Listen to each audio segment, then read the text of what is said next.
નમસ્કાર પ્રિય સાથીઓ, સ્વાગત છે તમારું આપણી આ યુટ્યુબ ચેનલમાં. તમે જોઈ રહ્યા છો મોટિવેશનલ અને સ્પિરિચ્યુઅલ જ્ઞાનવર્ધક વિડીયો. મિત્રો, આજની આ વાણી છે ડર, દુઃખ અને જીવનનો સાચો માર્ગ. શું તમે ક્યારેય પોતાને આ પ્રશ્ન પૂછ્યો છે કે લોકો તમને કેટલું જ્ઞાન આપે છે, કેટલો અનુભવ આપે છે, કેટલી સલાહ આપે છે, પણ તમે એમાંથી કેટલું સ્વીકાર કરો છો? શું તમે ક્યારેય વિચાર્યું છે કે લોકો તમને ડરાવે છે અને તમે તરત જ ડરી જાઓ છો? તમારું મન તરત જ ગભરાઈ જાય છે, હૃદય ધબકતું થઈ જાય છે અને આખો દિવસ તમે ચિંતા, બેચેની અને ભયમાં જીવો છો. શું તમે ક્યારેય પોતાને પૂછ્યું છે કે જ્યારે લોકો સફળતામાં આગળ વધી રહ્યા છે, પોતાની જિંદગીમાં આનંદથી જીવે છે, પોતાના સપનાઓ સાકાર કરે છે, ત્યારે તમે શું કરી રહ્યા છો? તમે આખો દિવસ શું કરો છો? ચિંતા કરો છો? ભયમાં જીવો છો? દુઃખ આવે ત્યારે રડતા રહો છો? શું તમે ક્યારેય વિચાર્યું છે કે દુઃખ કદાચ તમને તોડવા નહીં પરંતુ ઘડવા માટે આવ્યું છે? શું તમે સમજ્યા છો કે દુઃખમાં જ માણસ મજબૂત બને છે? સંઘર્ષમાં જ માણસની સાચી શક્તિ બહાર આવે છે. જો દુઃખ ન આવે તો માણસ ક્યારેય પોતાને ઓળખી શકે નહીં. જો મુશ્કેલી ના આવે તો માણસ ક્યારેય મહાન બની શકે નહીં. આ દુનિયા નરમ દિલવાળા લોકો માટે નથી. આ દુનિયા એ લોકો માટે છે જે દુઃખ જોઈને પણ આગળ વધે છે. આ દુનિયા એ લોકો માટે છે જે ભયને જોઈને પણ હિંમત નથી હારતા. લોકો તમને સલાહ આપે છે, લોકો તમને જીવનના માર્ગ બતાવે છે, લોકો તમને અનુભવ શેર કરે છે, પણ તમે શું કરો છો? તમે કહો છો, મને સમજાતું નથી, મને ડર લાગે છે, હું કરી શકતો નથી.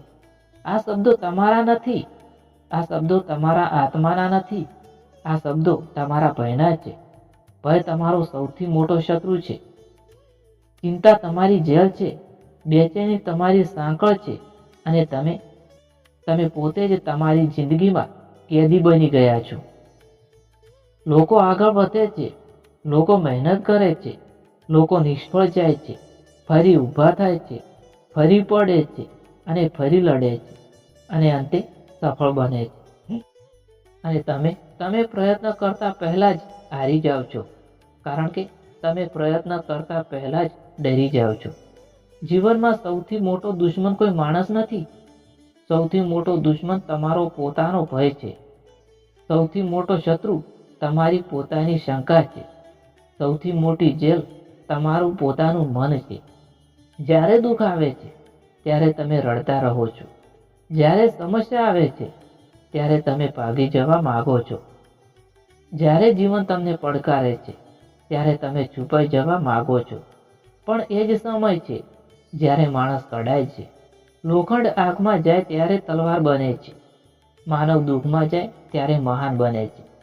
જો લોખંડ આગથી ડરી જાય તો ક્યારેય તલવાર બને નહીં. જો માણસ દુઃખથી ડરી જાય તો ક્યારેય મજબૂત બને નહીં. દુઃખ એ શિક્ષક છે. દુઃખ તમને સહનશીલતા શીખવે છે.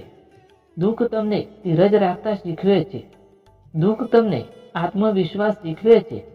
જો તમે હંમેશા ભયમાં જીવો છો તો લોકો તમારી મજબૂરીનો ફાયદો ઉઠાવશે. લોકો તમને દબાવશે, લોકો તમારો ઉપયોગ કરશે, લોકો તમને નબળા સમજશે અને તમે અંદરથી તૂટી જશો. આ દુનિયા નબળાઓને યાદ રાખતી નથી, આ દુનિયા બહાદુરીને યાદ રાખે છે.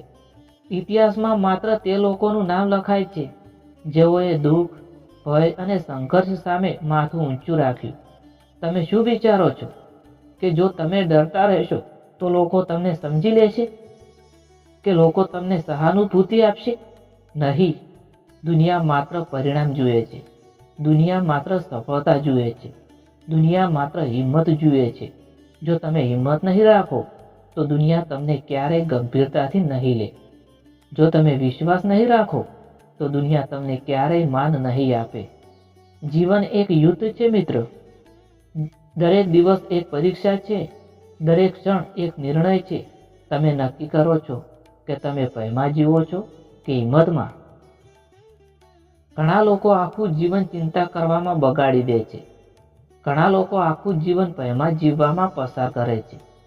ઘણા લોકો આખું જીવન શું થશે એ વિચારમાં જ ગુમાવી દે છે અને અંતે સમય જાય છે. જીવન તો પસાર થઈ ગયું.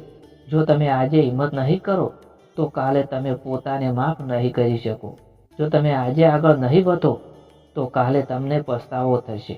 જીવનમાં દુઃખ આવશે, જીવનમાં નિષ્ફળતા આવશે, જીવનમાં અપમાન આવશે, જીવનમાં તકલીફ આવશે, પણ એ બધું તમને તોડવા માટે નથી, એ બધું તમને કાઢવા માટે છે.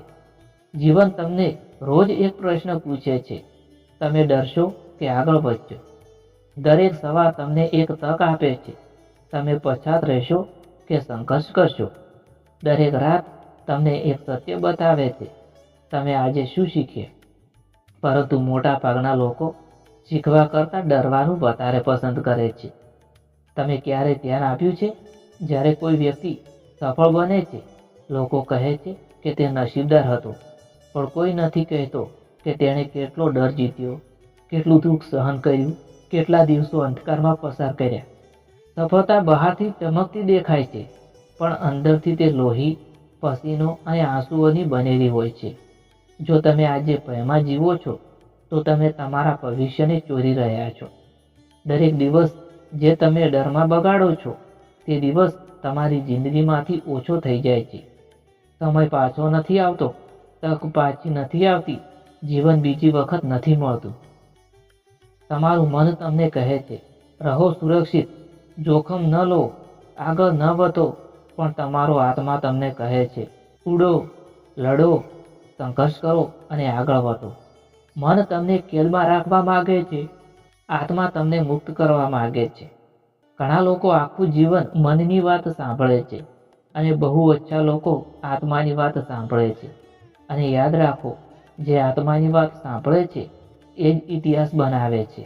તમે જો હંમેશા લોકો શું કહેશે એ વિચારતા રહેશો તો તમે ક્યારેય પોતાનું જીવન નહીં જીવી શકો. લોકો આજે વખાણ કરશે, કાલે ટીકા કરશે. લોકો આજે તમારી સાથે હશે, કાલે તમને ભૂલી જશે. પણ તમારે તમારી સાથે આખું જીવન રહેવાનું છે. તમારે તમારા અંતરાત્મા સાથે જીવવું છે. તમારે તમારા સપના સાથે જીવવું છે. તમારે તમારા અધૂરી ઈચ્છાઓ સાથે જીવવું છે.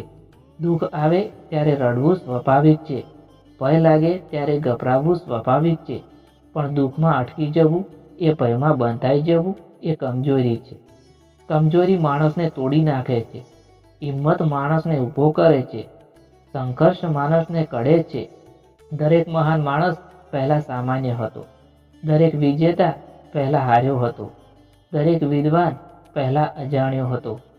ફરક માત્ર એટલો છે કે તેમને ડરને પોતાની હદ ન બનાવી, તેમને દુઃખને પોતાનો અંત ન બનાવ્યો, તેમણે સંઘર્ષને પોતાનો શત્રુ નહીં પણ મિત્ર બનાવ્યો. તમે પણ એવું કરી શકો છો, પણ તેના માટે તમારે તમારા અંદરના ભય સાથે યુદ્ધ કરવું પડશે. તમારે તમારા અંદરના આળસ સાથે લડવું પડશે. તમારે તમારા અંદરના નકારાત્મક વિચારો સામે ઊભા રહેવું પડશે. ધન્યવાદ. મિત્રો, તમને જો આ પ્રેરણાદાયક વાણી પસંદ આવી હોય તો અમારો આગ્રહ છે કે વિડીયોને લાઇક કરો, શેર કરો અને ચેનલને સબસ્ક્રાઈબ કરવાનું ભૂલતા નહીં. મળીએ શ્રી કૃષ્ણના નવા ઉપદેશ સાથે. ત્યાર સુધી જય શ્રી કૃષ્ણ, જય શ્રી મહાકાળીમાં, જય શ્રી સતીમાં, જય શ્રી ગોગાજી મહારાજ.